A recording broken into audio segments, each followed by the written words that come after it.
days, being called a larrikin is a badge of honour, but it wasn't always so. I feel some right to the name, as my independent larrikin record label, which I established in 1974, released over 600 Australian recordings during its 25-year history. I think there's a bit of good larrikinism in most Sydneysiders. For generations past, there has been debate about the origin of the word larrikin. The Sydney Gazette of July 21, 1825, carried a reference to larky boys, denoting toughs of the times. The word larrikin likely originated in a colonial courtroom, when a young lad, accused of being a troublemaker, a hooligan and public nuisance, defended himself to the judge by proclaiming he had been larking about. Maybe his Irish accent made it sound like larrikin about, but the word caught on, and up until the 1950s was considered an appropriate description for a street troublemaker. In truth, the larrikins of the 19th century were despicable creatures and best avoided. They were a scourge on Sydney's streets. Sydney's first troublemaking gangs were the cabbage tree mobs of the 1840s and 50s. A Sydney Herald writer described them as an unruly set of fellows, native-born generally, sort of loafers. They are known as the cabbage tree mob. They are identifiably dressed in a suit of fustian or colonial tweed and wear the emblem of their order, the low-crowned cabbage palm hat. They were particularly a nuisance in Hyde Park, the Domain, and as yahoos outside Sydney's theatres. Larrikins appeared in the late 1870s. They operated in gangs called pushers, mostly living in the poorer parts of Sydney, the Rocks, Pyrmont, Paddington, Newtown, and East Sydney's Darlinghurst and Woolloomooloo. They were inner-city street toughs, nasty and aggressive. Their favourite sport was throwing blue metal from railway tracks and street ballast at windows and each other, and it wasn't beyond them to kick a man to death. Edward Kingslate, writing in The Australian at Home in 1891, doesn't paint a pretty picture. Let me give you a description of a typical male specimen as he may be found at the street corners about 7 o'clock in the evening, expectorating tobacco juice and talking blasphemy. He is generally a weedy youth, undersized and slight, but like all Australians who are cast in a lanky, not thick-set mould, he is wiry and active. He has a repulsive face, low forehead, small eyes, a colourless skin, and irregular discoloured teeth. His hat is either small, round and hard, or a black slouch. Female members of the push were called donors and were also flashy dressers, with a taste for large hats, feathers, and very high-heeled shoes. Principal among the Sydney gangs were the Gipp Street Push, the Cow Lane Push, the Rocks Push, Suez Canal Push, Argyle Cut Push, and the Pyrmont, Ultimo, Waterloo and Sussex Street Pushers. Special groups like the Butchers' Apprentices formed their own pushers, the Livers and the Blood Reds. One of the larrikins' favoured gathering grounds on Sundays and public holidays was Chowder Bay, which is now Clifton Gardens, where the main attraction was a big dance hall. Here the members of the pushers and their donors used to gather to dance, drink beer all day long, and wait for a Donnybrook brawl. The squad of a dozen or so policemen regularly sent to Chowder Bay to keep order were rarely able to relax. Brawls were an almost inevitable feature of push outings. In full regalia, larrikins were a fantastic sight. They wore a short cutaway coat known in polite circles as a Seymour. This coat had a velvet collar and was lavishly decorated with pearl buttons and braid, a red sash was worn around the waist with tails hanging down the side. Some of the larrikins grew their hair long, reaching to the collar of the coat. The trousers of the larrikin fitted like a second skin to the knees. Then they flared out wider than a sailor's bell-bottoms. But it was all about the boots. They had pointed toes with heels so high that the wearers minced with their knees thrust forward. Made of kid and patent leather, they were buttoned well up the calf. As a final touch, the toe cap was covered with fancy enamel or carried a photograph of the gentleman's girlfriend. The larrikins usually sported small moustaches and smoked stumpy clay pipes, though a few favoured small round hats like inverted cones perched on their well-oiled heads, and others preferred low-crowned, broad-brimmed boxer headgear. The majority wore a black felt hat with a brim of enormous circumference, adorned with a heavy black cord and large tassels. If members of pushers liked fancy clothes, their girlfriends were still more gorgeous.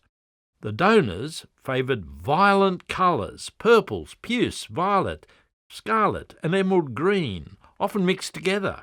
Ostrich feathers drooped over their straw hats, and they wore jackets of plush and velvet. Like the larrikins, the girls wore elaborate footwear. A favourite type of ornamentation was a scroll running up the side of the leg, or a heart in which the name of the lover was embroidered. Maybe one leg would bear the legend, "I love Bill," and the other, "Bill loves me." The larrikin cult had a revival during the years from 1906 to 1911. Gangs gave themselves ostentatious titles as the Gore Hill Tigers, the Silver Eyes, and the Bantry Bay Devils. In keeping with tradition, each member spent nearly every penny he had on clothes. The more violent the colours, the better. The hairdo was highly important. No larrikin considered himself worthy to be seen with his fellows unless his hair conformed to the prevailing fashion, combed straight down over the forehead to form a fringe. Push dancers are remarkable for their solemnity and observance of push etiquette, and for a weird dance known as a teetotum, which resembled dimly the ghost of a waltz fettered in heavy chains. Push picnics are enlivened by the music of the mouth organ and the concertina, and by a free use of stimulants. The push dances often went from dusk to dawn. The death knell to the push came in 1911, when the federal government introduced compulsory military training. We're in the army now, we can't afford a cow. We live in a tent, we pay no rent, we're in the army now. In the army, Australia's footloose youths gained a more stable perspective and were put on the right road to good citizenship. Sydney in the roaring 20s was the age of Gatsby types and a new youth culture. Women saw themselves as flappers who wore short skirts, just at the knee was short for the time, bobbed their hair, listened to jazz and flaunted their disdain for what was then considered acceptable behaviour. Actresses like Louise Brooks and Clara Bow were key to popularising the flapper style of dress. There was a male version too. The flapjack wore his hair well oiled and plastered back, the trouser waist baggy, and most importantly, hot socks. Some went a little further. In 1927, two young men, aged 18 and 22, were arrested in St Leonard's Park for behaving in an offensive manner. Both were dressed in girls' clothing. They pleaded guilty and were fined £5 each.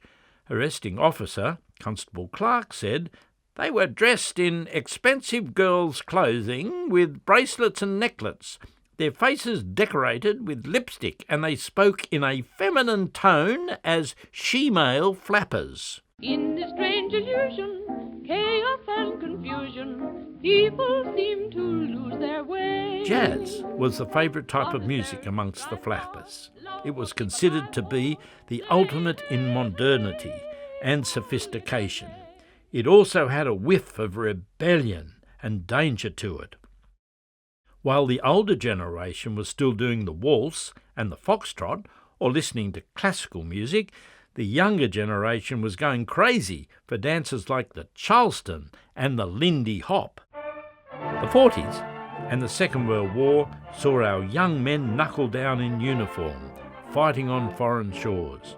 Women worked for the war effort too, including many joining the Women's Land Army.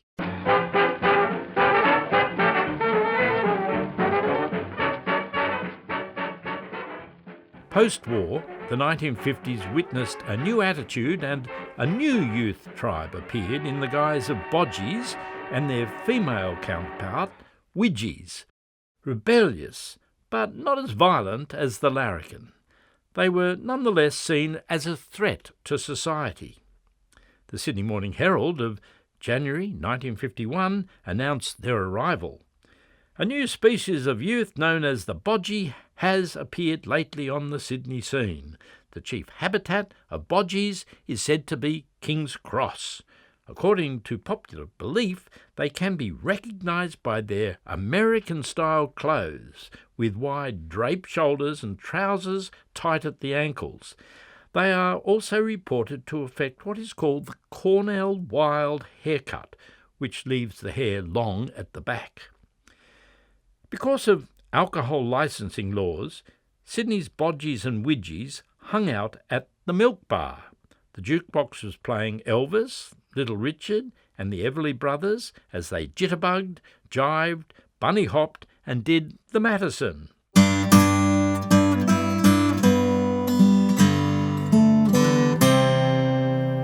The mid-50s also saw the rise of the beat generation and folkniks, duffel coats, desert boots and long hair, and the emergence of rejection of standard narrative values. Many looked to spiritual quests, the exploration of Eastern religions, the rejection of economic materialism, experimentation with psychedelic drugs, and sexual liberation and exploration. Gathering at the Folk Attic in King's Cross, the Troubadour in Newtown, and in January 1964, thousands descended on our very own Newport Folk Festival, staged at Newport Oval on the North Shore. Between the mid-60s and 70s, the world turned upside down as traditional modes of authority were questioned. Widespread social tensions developed concerning sexuality, women's rights and Indigenous rights. It was the hippy-dippy age of Aquarius and counterculture with defiant alternative lifestyles. Sexual freedom, especially gay rights, came to the forefront in 1978 when 54 gay and lesbian demonstrators were arrested in King's Cross after a Mardi Gras fair at Taylor's Square.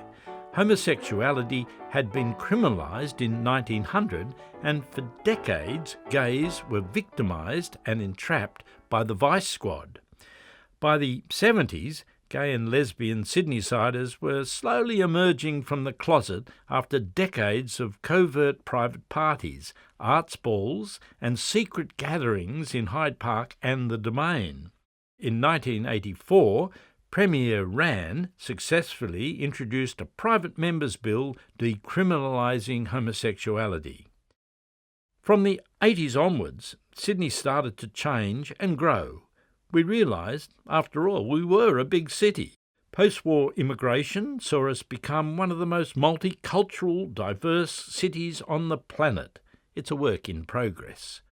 Sydney's youth culture has always been fluid. We created social tribes for a sense of belonging, expressed in dress, hairdos and don'ts, slanguage, and even physical mannerisms. Tribes come and go like a parade. Cabbage tree mobs to larrikin pushers, to beatniks to bikies, to bodgies and widgies. Then came sharpies, rockers, surfies, punks, Goths, followed by emos, bros, lads, skins, hipsters, and even self-professed bogans.